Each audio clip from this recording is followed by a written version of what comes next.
We're gonna light this on fire.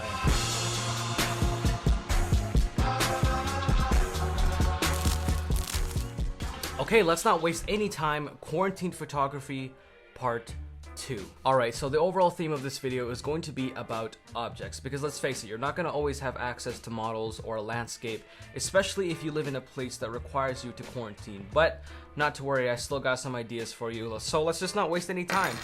Quarantine photography part 2.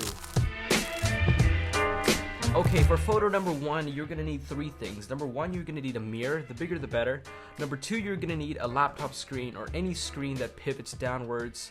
And number 3, you're just gonna need some jewelry. I don't know if that's gonna focus, that's not gonna focus. But anyway, it doesn't really matter what kind of jewelry you get, if it's rings or if it's necklaces, whatever. But preferably you wanna get jewelry that has some kind of stone or, you know, something on the ring, because they tend to have a lot of color and it looks really good when light is reflecting off of them. So you're gonna wanna get something like that. And once you have all these things, you just wanna lay down the mirror on a flat surface and either have a laptop screen pivoting downwards or any other screen that can do that. And from there, you're just gonna wanna pick a background, like, you know, anything that looks nice, either a bunch of colors, but in this case, I took a couple photos of clouds back in the day, so I'm just gonna end up using that.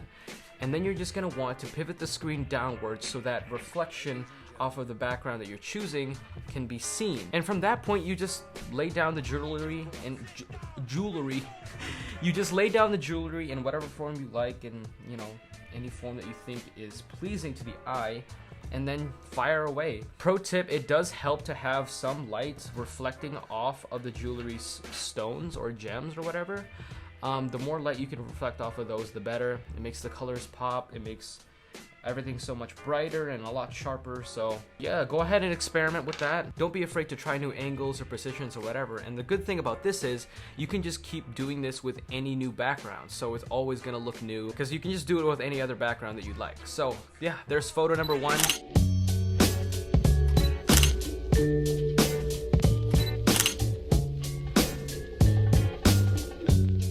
Let's move on to photo number 2. Alright, for photo number 2, we're going to be using the exact same method. However, we're going to be changing the object that we're going to shoot. So the object we're going to be shooting is this little perfume bottle called Cloud by Ariana Grande. Now, before you judge me, yes, I wear this. I actually do wear this. This was a gift from my friend. Shout out to Alyssa. And yeah, I actually do wear perfume, whether you believe it or not, because dude, it smells really good, man. So like, if you've never smelled Cloud by Ariana Grande, muy bien. It smells amazing, but completely off topic. But yeah, like, the thing is with perfume bottles, a lot of them come in really cool shapes or colors, and in this case, it does. So this would be perfect as an object for a photo, so let's go ahead and do that. So yeah, once again, you're gonna use the exact same method, nothing going on different here, except for the backgrounds, I guess. And for this photo, the perfume is called Cloud, so I picked a cloud background that's blue that I actually also took a couple years ago. And yeah, same method, and I just fired away. And I added some string lights to it to kind of add a little bit more color and some brightness into it, so there you go. Photo idea number 2.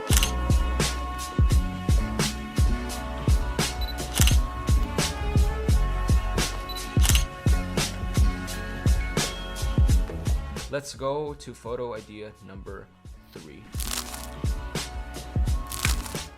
Okay, this has been the photo that I have been really excited for. The object that we're going to be using for this photo is this little Mockingjay pin right here. Shout out if you are a fan of the Hunger Games. Now, this was a gift from my best friend Georgia. Shout out to Georgia one time. Yeah, if you're watching this, thank you so much for the gift.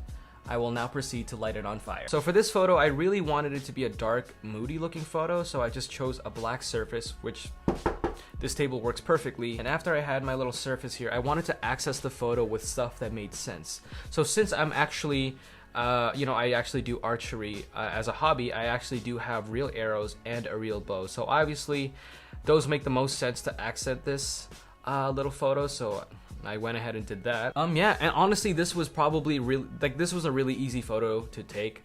You just place something flammable on just a little bit. You just put a little bit of flammable fluid and then you just light it on fire, and the result was some really cool looking photos, I'm not gonna lie. So here you go.